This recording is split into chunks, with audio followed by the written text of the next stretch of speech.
Hello students. आज की class में हम क्लास 9 एनसीईआरटी का एक्सरसाइज 7.1 सॉल्व करेंगे।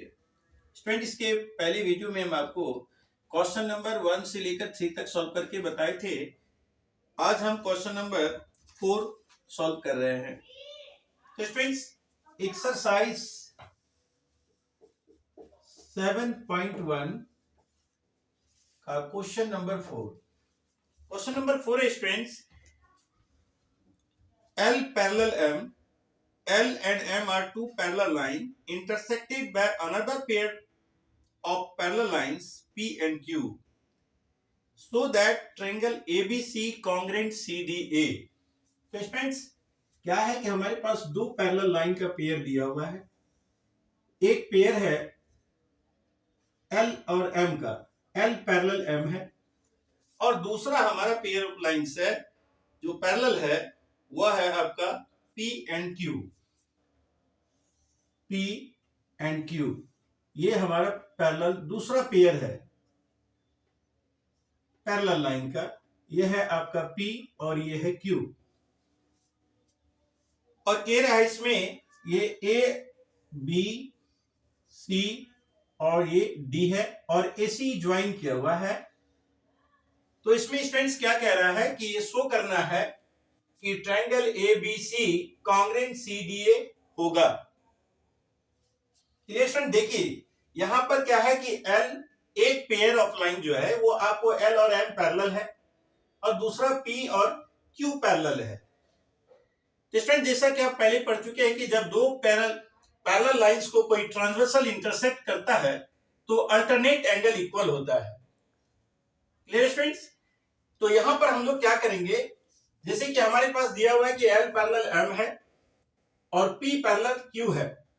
तो अगर इसमें हम L पैरेलल M और AC को ट्रांसवर्सल करते हैं तो अल्टरनेट एंगल का पेयर बनता है। उसके बाद अगर हम P पैरेलल Q लिखते हैं और AC को ट्रांसवर्सल लेते हैं तो ऐसे कंडीशन में ये हमारा दो अल्टरनेट एंगल बनता है। तो आइए स्टूडेंट्स, हम लोग देखते हैं कि इन triangle ABC and triangle CDA में क्या क्या हमारे पास बराबर दिया हुआ है। CDA क्या क्या बराबर दिया हुआ है, क्या क्या हमारा जो पार्ट्स मैच करता है कि इक्वल है, जो कांग्रुएंस कंडीशन को फुलफिल करेगा। तो सबसे पहले स्टूडेंट्स क्या है कि ABC और CDA में हमारा एक एंगल, अगर आप ये ACB लेते हैं तो स्टूडेंट्स क्या है कि ACB ये कैसे इक्वल होगा। आप ये देखिए, L पैरेलल M है, AC एक ट्रांसवर्सल है, तो इस लाइन ट्रांसवर्सल के साथ ये एंगल और ये एंगल इक्वल बनता है क्योंकि ये अल्टरनेट एंगल्स है। तो स्टूडेंट्स, यहां पर ये ट्रांसवर्सल होने से ये अल्टरनेट एंगल हुआ। तो इसमें हम पहला ABC ट्रायंगल का एक एंगल लेते हैं, एंगल ACB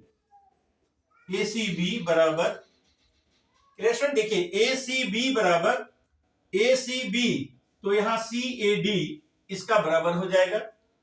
ABC का दूसरा एंगल हमारा क्या हो गया, ACB और CAD, एंगल CAD इसका इक्वल हो जाएगा क्योंकि ये अल्टरनेट एंगल है। फिर दूसरा पेयर हम लोग देखते हैं कि इस ट्रायंगल का ACB और यहां पर देखिए BAC, अगर हम ये BAC लेते हैं, ऐसा क्यों होता है स्टूडेंट्स, अब इस कंडीशन में हमारा P पैरेलल Q है और AC ट्रांसवर्सल है। अब यहां पर P पैरेलल Q है और AC ट्रांसवर्सल है, तो ऐसे कंडीशन में एंगल BAC जो होगा, ये BAC वह हमारा BAC DCA के बराबर होगा, DCA के बराबर होगा। एंगल क्या लिखेंगे इसमें students, BAC equal to DCA। दो एंगल हो गया स्टूडेंट्स, दोनों अल्टरनेट का पेयर है। तो यहां पर हम लोग रीजन लिखेंगे अल्टरनेट इंटीरियर एंगल्स, क्योंकि दो पैरेलल लाइन को कोई ट्रांसवर्सल इंटरसेक्ट करता है तो अल्टरनेट एंगल्स इक्वल होता है। ऐसी दोनों कंडीशन में ये दोनों ही अल्टरनेट एंगल का पेयर है, अल्टरनेट इंटीरियर एंगल्स है और इसलिए बराबर होगा। और आप देख रहे हैं कि ये जो AC है, ये AC जो है स्टूडेंट, आप इसको बीच में भी लिख सकते थे कि AC जो है वो कॉमन साइड है, दोनों ही ट्रायंगल का कॉमन साइड है, यानी AC बराबर AC है, ये कॉमन साइड है। तो स्टूडेंट्स क्या हो गया, आप देखिए यहां पर दो एंगल और एक साइड आपका बराबर आ रहा है, यानी कि आप किस कांग्रेस कंडीशन को ये फुलफिल कर रहा है। तो स्टूडेंट क्या है कि जो साइड हमारा बराबर है उसी पर ये दोनों एंगल है। तो ये जो है आपको ASA और AAS में कंफ्यूजन होता है, तो यहां पर स्टूडेंट क्लियर है कि जो साइड हमारे पास कॉमन बराबर दिया हुआ है उसी साइड पर ये दोनों एंगल है, इसलिए हम लोग क्या लगाएंगे, by ASA congruence condition. Congruence condition या रूल भी लिख सकते हैं स्टूडेंट्स आप, कॉन्ग्रेंस कंडीशन से ये दोनों ट्रायंगल क्या हो जाएगा, कॉन्ग्रेंट हो जाएगा। कौन सा triangle, triangle ABC congruent, triangle CDA आपका कॉन्ग्रेंट हो गया। क्लियर स्टूडेंट्स, इस तरह से आप इसको इक्वल कर सकेंगे, क्योंकि दो अल्टरनेट एंगल का पेयर आपको बराबर मिल रहा है, उसी साइड पर है ये एंगल जो साइड हमारा कॉमन दिया हुआ है, तो निश्चित रूप से इसमें हम लोग ASA लगाएंगे। क्लियर स्टूडेंट्स, अब आइए हम लोग देखते हैं क्वेश्चन नंबर 2 को, सॉरी क्वेश्चन नंबर 5 को सॉल्व करेंगे स्टूडेंट्स। क्वेश्चन नंबर 5 है हमारा,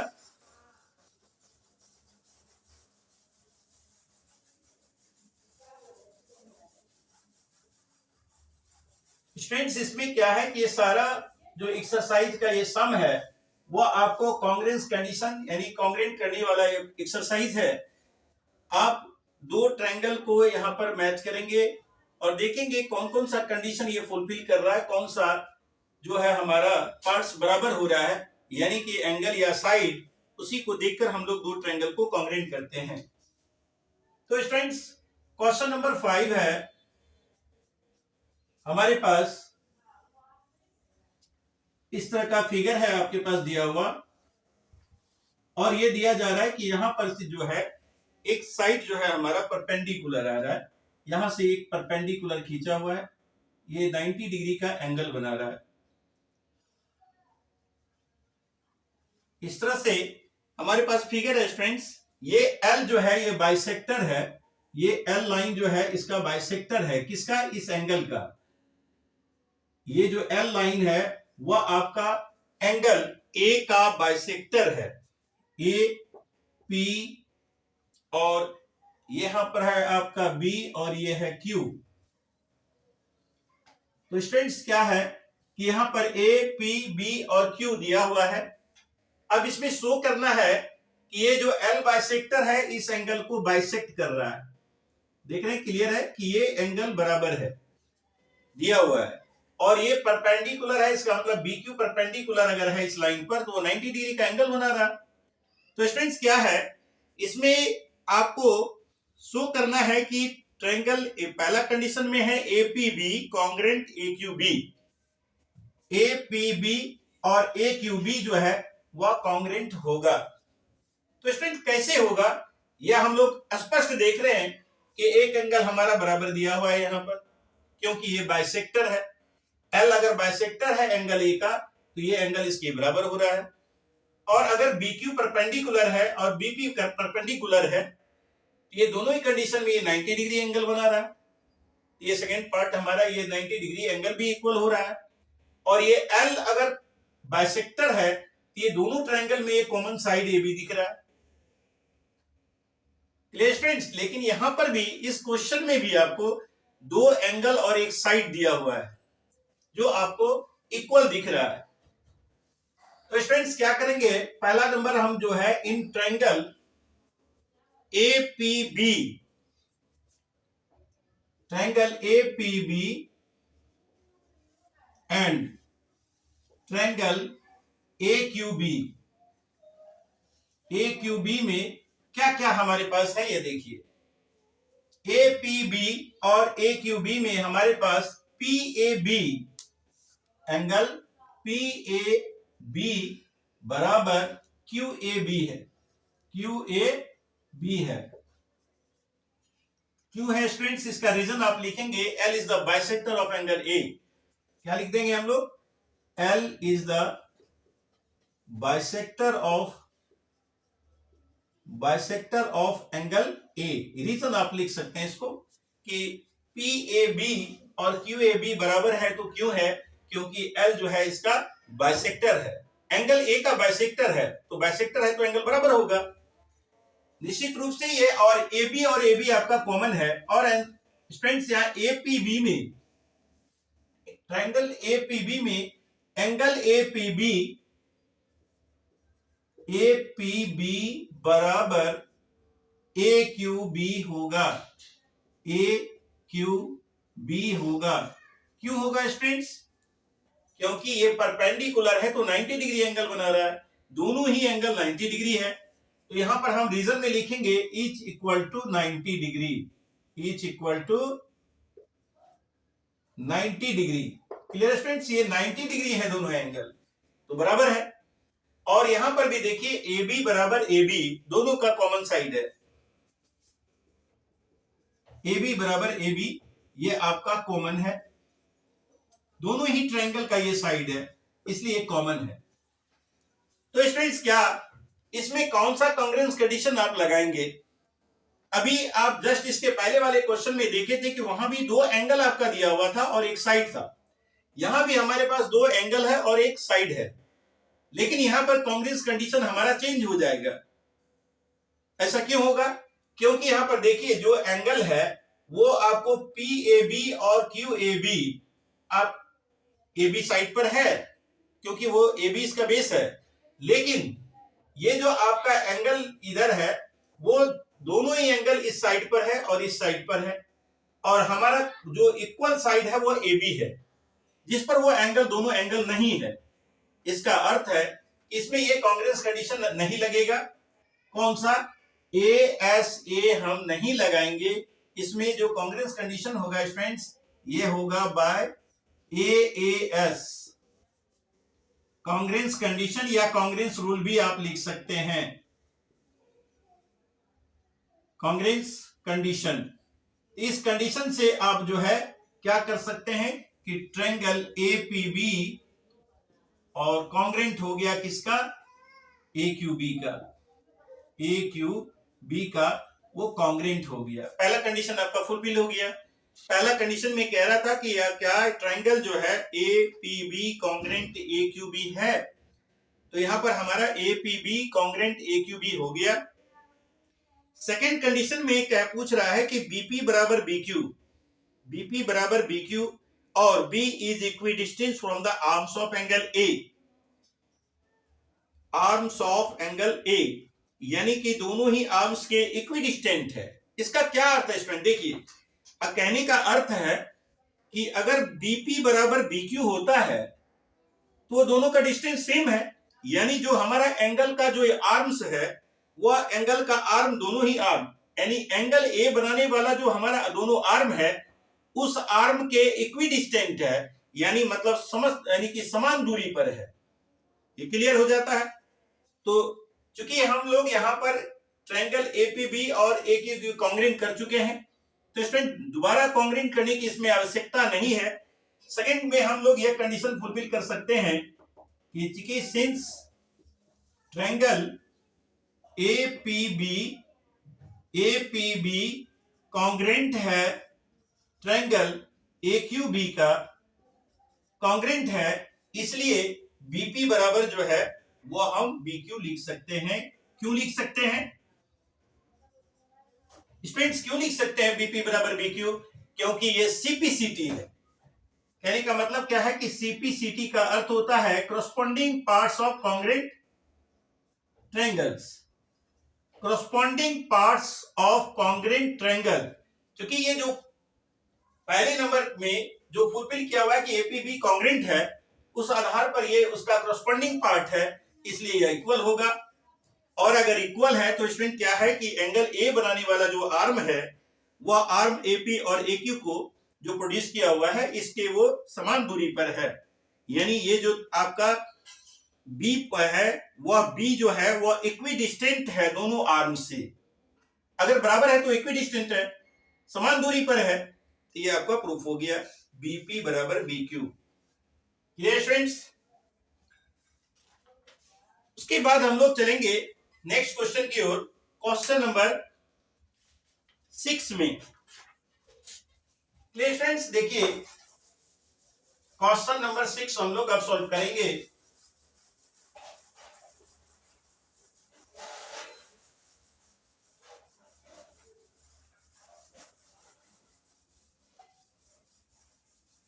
स्टूडेंट्स क्वेश्चन नंबर 6 का पहले आप दिया गया जो फिगर है उसको समझिए और उसके बाद आसानी से इसको आप सॉल्व कर पाएंगे।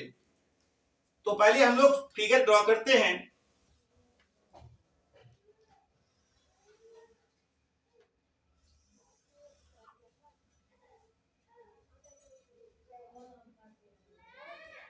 स्टूडेंट देखिए फिगर ड्रॉ कीजिए पहले, उसके बाद हम लोग इस पर विचार करेंगे कि इसमें क्या क्या हमारे पास है और क्या क्या प्रूफ करना है। तो स्टूडेंट्स एक क्वाड्रिलेटरल हम लोग पहले ड्रॉ करते हैं।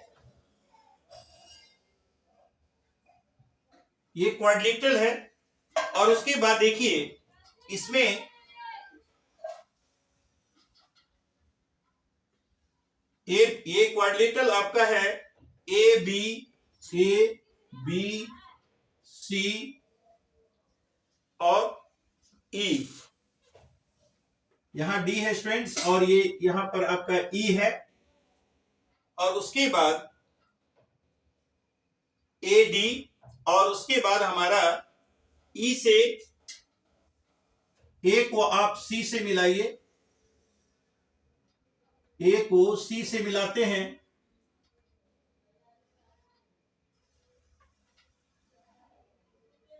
और उसके बाद ई को डी के साथ मिलाया गया है।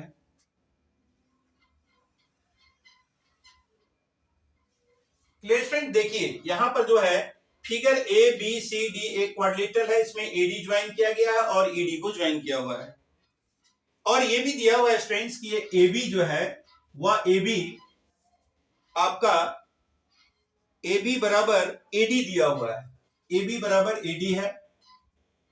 और AC बराबर ये भी दिया हुआ है कि AC बराबर AE है, AC बराबर AE। अब देखिए AC बराबर AE आपका दिया हुआ है, AC बराबर AE दिया हुआ है स्टूडेंट्स इसमें। और उसके बाद ये भी दिया हुआ है कि एंगल ये BAD बराबर एंगल BAD बराबर EAC, EAC भी दिया हुआ है, BAD बराबर EAC दिया हुआ है। तो स्टूडेंट्स क्या है कि हमारे पास ये सारा दिया हुआ है कि AB जो है वह AD के बराबर है और ये AE जो है वह AC के बराबर है। एंगल BAD बराबर EAC भी दिया हुआ है। इतना हमारे पास दिया हुआ है स्टूडेंट्स। और ये आपको दिखाना है कि BC बराबर DE होगा, यानी ये BC बराबर जो है वह आपका DE होगा, ये BC बराबर DE होगा, ये आपको शो करना है। फिगर भी थोड़ा छोटा बड़ा हो सकता है स्टूडेंट्स, आप इसको इमेजिन कीजिए कि आप यहां पर हमको जो शो करना है वो है कि BC बराबर DE। कैसे करेंगे? तो ऐसे कंडीशन में हम लोग पहले क्या देखते हैं कि इसमें कौन सा ट्रायंगल लेंगे जो हम इसको प्रूफ करेंगे और उसका वो साइड्स जो है करस्पॉन्डिंग साइड्स हमारा होगा। तो स्टूडेंट्स क्या है कि ABC अगर आप ये ट्रायंगल लेते हैं ABC और इसमें क्या है ADE, अगर इस तरह से एक ट्रायंगल लेते हैं हम लोग ABC और ADE, तो क्या होता है कि इसका BC साइड हमारा आता है, इसमें BC हमारा साइड आता है। और दूसरा कंडीशन में जब हम ADE लेंगे तो ADE में DE हमारा लास्ट साइड जो है वो ABC BC की तरह आएगा। अगर हम इस दोनों ट्रायंगल को कॉन्ग्रेंट कर दें, यानी कि ABC को और ADE को अगर हम कॉन्ग्रेंट कर दें, तो ऐसे कंडीशन में हम BC बराबर DE कर सकते हैं। उसके लिए क्या करना होगा स्टूडेंट्स की इसमें हम कि बराबर एंगल या साइड्स को दिखाना होगा। तो आप यहां देख रहे हैं कि अगर हम ABC ट्रायंगल लेते हैं तो यहां पर जो एंगल हमारा है वह एंगल, एक साइड तो हमारे पास बराबर है, दो साइड भी हमारे पास बराबर है। ABC में AB और AC दो साइड्स दिखाया जा रहा है कि दो साइड है, लेकिन अगर उसके बाद हमारा इंक्लूडेड एंगल, अगर हम इस ट्रायंगल को ABC को लेंगे और दो साइड हमारा दिया हुआ है कि बराबर है, तो कोरस्पोंडिंग साइड अगर हम बराबर दिखा भी देते हैं तो हमारे पास क्या है कि इसका इंक्लूडिंग एंगल BAC और DAE, ये जो आपका है DAE, वो आपका BAC और DAE बराबर नहीं दिख रहा है, केवल इसका पार्ट दिख रहा है कि ये बराबर है।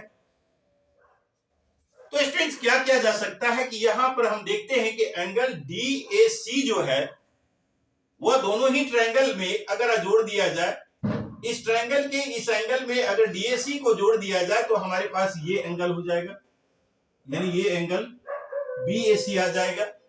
उसी तरह से जैसे हमारे पास ये दिया हुआ है कि EAC बराबर दिया हुआ है, EAC दिया हुआ है स्टूडेंट्स, ये EAC, अगर EAC में भी अगर हम इसी DAC को ऐड कर देते हैं तो हमारा ये एंगल इसके बराबर हो जाएगा, यानी ये एंगल आपका इसके बराबर हो जाएगा। सवाल केवल है कि DAC कॉमन है, दोनों तरफ जोड़ने से हो जाएगा। तो क्या करते हैं स्टूडेंट्स, सबसे पहले हम लोग इस एंगल को ही इक्वल करके दिखाते हैं। क्या है हमारे पास दिया हुआ है कि BAD, क्वेश्चन नंबर ये 6 है स्टूडेंट्स, एंगल BAD बराबर हमारे पास दिया हुआ है EAC, एंगल EAC। पहले हम लोग एंगल को इक्वल कर लेते हैं स्टूडेंट्स, उसके बाद हम लोग कॉन्ग्रेंट करने का प्रयास करेंगे। BAD और EAC हमारे पास दिया हुआ है। अगर BAD में तो क्या लिखते हैं, on adding angle DAC on both sides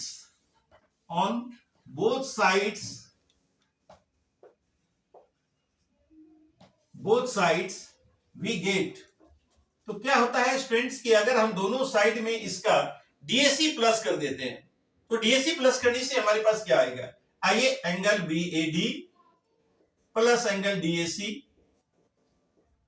equal to angle EAC plus DAC। अगर सेम चीज को हम किसी इक्वल में अगर हम ऐड करते हैं तो उसमें वैल्यू में कोई फर्क नहीं पड़ता, वो भी इक्वल होगा, ये आप पहले भी पढ़ चुके हैं। तो यहां पर हमारे पास BAD और DAC को अगर हम एक कर देते हैं, यानी कि मिला देते हैं, तो स्टूडेंट्स क्या हो जाता है, एंगल BAC बराबर क्या होता है, EAD, क्या होता है students, EAD, angle EAD। Clear students, अब हमारे पास BAC बराबर EAD हो गया। देखिए BAC और EAD जो है हमारा इक्वल हो जाएगा, यानी कहने का मतलब है स्टूडेंट्स क्या कि इसमें EAD हमारा एंगल इक्वल हो गया। अब हम लोग आते हैं कि कॉन्ग्रेंट इसको कैसे करेंगे, क्योंकि अब हमारे पास इन ट्रायंगल ABC एंड रिलेशन देखिए ABC और यहां पर हमारा कौन सा है, EC, ये जो ट्रायंगल आएगा स्टूडेंट्स EAD, क्या आएगा, EAD, ABC और EAD में क्या क्या है, अब हमारे पास EAD,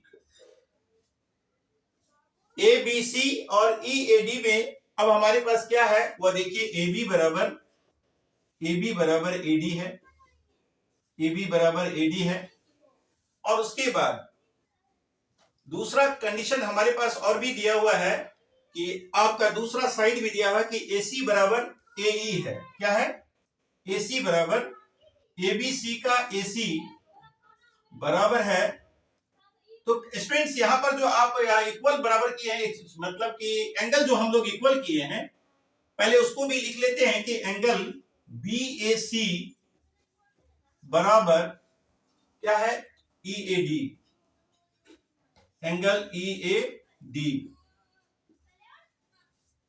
तो स्टूडेंट्स ये अब उसके बाद नेक्स्ट जो हमारा साइड है दिया हुआ वह है आपका AB बराबर AD और AC बराबर AE, AC बराबर AE। तो तीसरा साइड हमारा ये, यानी कि दो साइड और इंक्लूडेड एंगल। आपको बताए थे कि जैसे कि दो साइड हमारा और बीच का एंगल होता है तब उसको हम लोग इंक्लूडेड एंगल कहते हैं, और तभी हम लोग उसको SAS लगाते हैं। SAS कांग्रेंस कंडीशन यूज करते हैं, क्योंकि उसी एंगल को बराबर दिखाने के लिए स्टूडेंट सबसे पहले हम लोग इस एंगल को बराबर किए थे, और अब हमारे पास यहाँ एंगल BAC और EAD हमारा इक्वल हो चुका है। तो इस कंडीशन को वो फुलफिल कर रहा है SAS, यानी SAS कांग्रेंस कंडीशन से आप दोनों ट्रायंगल को कांग्रेंट कर सकते हैं। तो लिखते हैं बाय SAS कांग्रेंस कंडीशन, या रूल भी लिख सकते हैं। इस कांग्रेंस कंडीशन से SAS लग रहा है साइड एंगल साइड, और दोनों ट्रायंगल जो है हमारा क्या होता है? कांग्रेंट हो जाता है। ट्रायंगल ABC और EAD, ABC EAD कांग्रेंट हो जाता है स्टूडेंट्स, EAD। और ऐसा कांग्रेंट होने से हमारा ये आपको BC बराबर जो DE करना था वो अब हमारा सॉल्व हो गया कि BC बराबर ये DE हो गया। और ये हुआ क्यों? क्योंकि ये CPCT है। कांग्रेंट होने से कॉरस्पॉन्डिंग पार्ट्स जो है वो इक्वल हो जाता है। स्टूडेंट इस तरह से क्वेश्चन नंबर आपका 6 भी सॉल्व हो गया। तो स्टूडेंट्स इसमें बचे हुए 2 क्वेश्चन हम नेक्स्ट वीडियो में बताएंगे। आज के लिए धन्यवाद।